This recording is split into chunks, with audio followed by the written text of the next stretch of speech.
And during the president's trip to Central Texas last week, Trump praised the federal agency that helps oversee relief and recovery efforts during a natural disaster.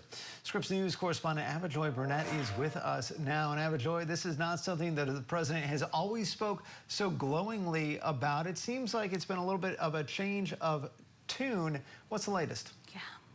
Hey there, Andrew. Well, President Trump has not always been a fan of the Federal Emergency Management Agency, also known as FEMA. You are right. He's been critical of the agency in the past, even discussing possibly shutting it down altogether. But it appears as if now his stance is changing a little bit, and this is leaving the future of FEMA with many questions.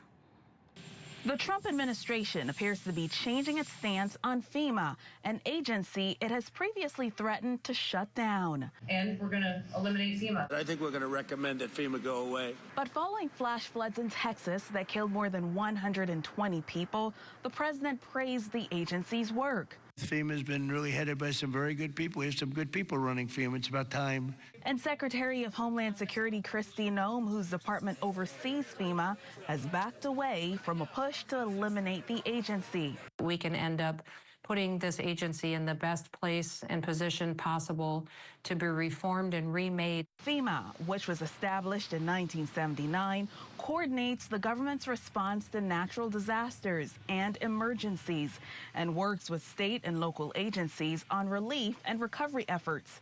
The president has suggested states should take the lead on disaster response and assemble a council to assess that and other potential changes. Historically, over time, states have found it very, very difficult in the aftermath of major disasters to handle those big ticket items of rebuilding roads and bridges, getting people back into housing. History professor Andrew Morris has studied natural disaster response and says FEMA could see reforms, but major changes could result in pushback. It's certainly possible to envision a FEMA that does push certain programs back down to the states. I find it unlikely, though, that there's going to be a lot of appetite in Congress or at the state level for a wholesale return of these functions to the states.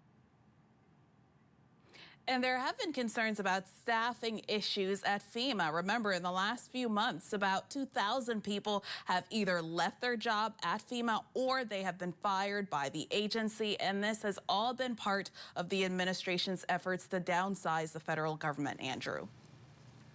And so we got those staffing concerns, also have those money concerns. Does FEMA right now have the resources to step up in case another disaster happens?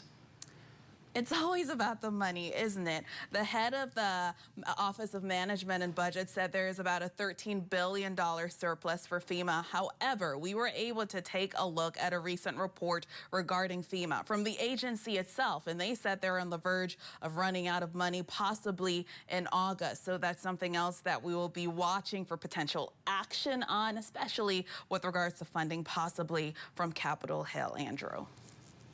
All right, Scripps News correspondent Abijoy Burnett for us. Abijoy, thank you.